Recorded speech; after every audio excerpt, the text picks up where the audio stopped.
When I was a kid, someone broke into our family home and they stole TV and a VCR, a bunch of electronics and some money and some things that had a lot of sentimental value.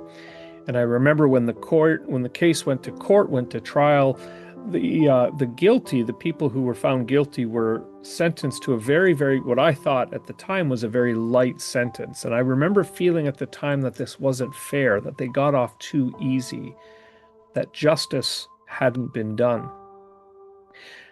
Lord's Day 4 of the Catechism deals with the question of God's justice.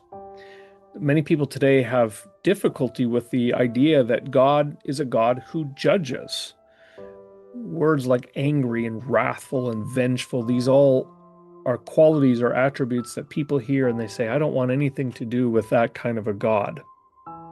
Right? We'd rather have a God that is loving and a God that is merciful and so on. And the Catechism asks that question, isn't God merciful? Well, consider this. If you have ever been the victim of a crime, maybe someone stole your car, someone hurt someone that you love, maybe someone damaged your reputation, whether it was a crime or a wrongdoing, you know how precious justice really is. And you know that justice is not something that you want in spite of love, but it's actually an expression of love. Because you love someone who's been hurt, you want justice done for the one who brought that hurt. Now, suppose you spend your entire life wanting nothing to do with God.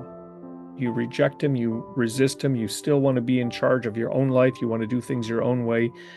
Now, suppose that God grants this request in eternity. He gives you what you want.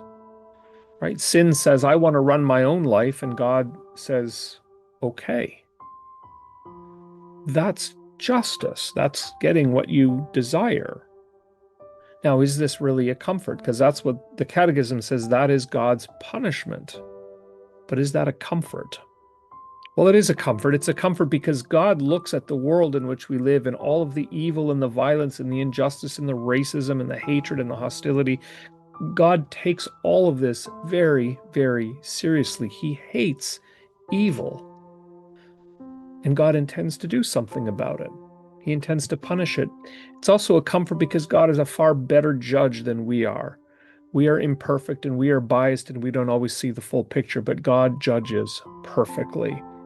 And one day God will do justice in a way that is absolutely perfect. But it's also disruptive because as much as we'd like to see the problem of sin and evil as a problem out there, the truth is that we all fall guilty. We all have failed to live up to God's command to love him above all else and to love our neighbor as ourselves. And so the question we have to contend with and the disruptive comfort that comes to us is the reality that we too are by nature deserving of judgment.